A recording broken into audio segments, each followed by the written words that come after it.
सलीब के पाए तले जहां ममता का कलेजा गम की तलवार से छलनी हो रहा था और वफादारी आंसुओं में डूबी खड़ी थी, वहां रिश्तों की एक नई लुगत लिखी जा रही थी। मसीह ने अपनी निगाह की तड़प में भी अपनी माँ के आंसुओं को एक नया सहारा और अपनी शागिर्द को एक नई जिम्मेदारी अता की, ताकि लहू के रिश्तों से बढ़कर रूह के रिश्तों की बुनियाद रखी जा सके। खुदावंद यीशु मसीह के फजल, बाप की मोहब्बत और रूह उसकी शराकत में आपको सलाम कहता हूं। तीसरा कलमा कामिल मोहब्बत का कलमा है। मैं इसे एक नए खानदान की तख्लीक का कलमा कहूँगा।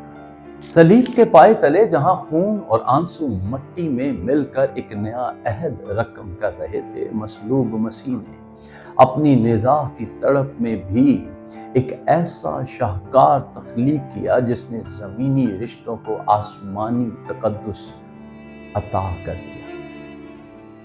जब यीशु की नजरें अपनी माँ मरियम पर पड़ी, जिनके कलेजे को गम की वो तलवार आर पार कर चुकी थी, जिसकी पेशगोई शिमाउन ने बरसों पहले की थी, और उस प्यारे शागिर्द यूहन्ना पर जो वफादारी का तारा बना खड़ा था, तो उनके खुश्क लबों से मोहब्बत की मिराज का ये कलमा निकला, ए औरत देख ये तेरा बेटा है। फिर उस शागिर्द से कहा, देख ये तेरी माँ है। यूहन्ना 19वें बाब की 26वीं और 27वीं आयत। यहाँ यूनानी लफ्ज गैनाए का इस्तेमाल, जिसे नाकदीन अक्सर सर्द महरी पर मामूल करते हैं, दरअसल अदब और एहतराम का वो बुलंद तरीन मकाम है जो यीशु ने अपनी माँ को अता किया। इलाहियाती तौर पर यह लफ्ज मुकद्दसा मरियम को नई हवा के तौर पर मुतारिफ करवाता है। ये पैदाइश 3:15 की उस औरत की तरफ इशारा था जिसकी नस्ल ने इब्लीस के सर को कुचलना था। यीशु यहाँ मरियम को याद दिला रहे थे कि वो अब सिर्फ एक बेटे की मौत नहीं देख रही, बल्कि कायनात के निजात दहिंदा का वो जलाल देख रही है जो सलीब की अजियत से फूटने वाला था। इस कलमे के पीछे एक गहरी इलाहियाती पेचीदगी ये सवाल उठाती है कि यीशु ने अपनी माँ की जिम्मेदारी अपने सगे भाइयों के बजाय यूहन्ना को क्यों सौंपी। इसका अदबी और रूहानी जवाब यह है कि यीशु यहाँ रिश्तों की बुनियाद खून से बदलकर ईमान पर रख रहे थे। यूहन्ना वो था जो दुख की उस घड़ी में सलीब के पास मौजूद था, जबकि भाई अभी उस भेद से नावाकिफ थे। यहां से कलीसिया, द चर्च के उस तस्वुर ने जन्म लिया जहां रिश्ते गोश्त पोस्त इसके मोहताज नहीं रहे, बल्कि जो मसीह के दुखों में शरीक हैं वही एक दूसरे के हकीकी माँ और बाप और बहन और भाई बन जाते हैं।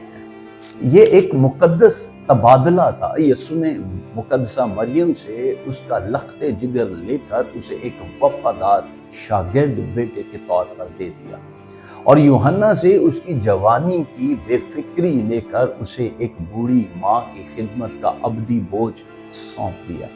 ये मंजर ममता के उस कर्ब और वफादारी कि उस अरूज की तस्वीर है जहां मोहब्बत अपनी ज़ात से दस्तबरदार होकर दूसरों के मुस्तकबिल की फिक्र करती है।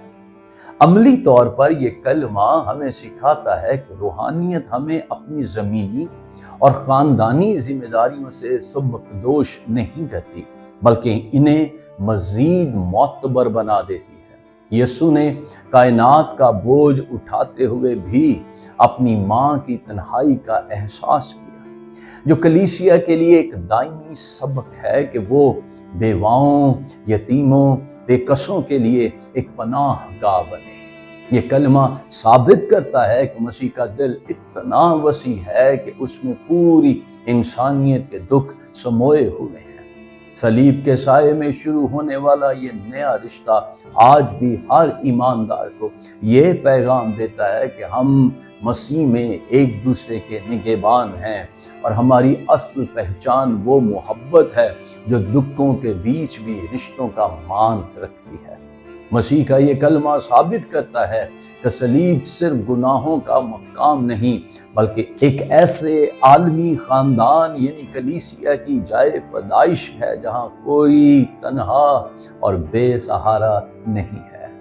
عزیزو، میں آپ کو اس شاندار الہی خاندان میں شمولیت کی دعوت دیتا ہوں، جہاں آپ کی ذمہ داری بھی لی جائے گی، آپ کا احساس بھی کیا جائے گا، اور آپ کے دل کے غم کو شادمانی میں بدل دیا جائے گا۔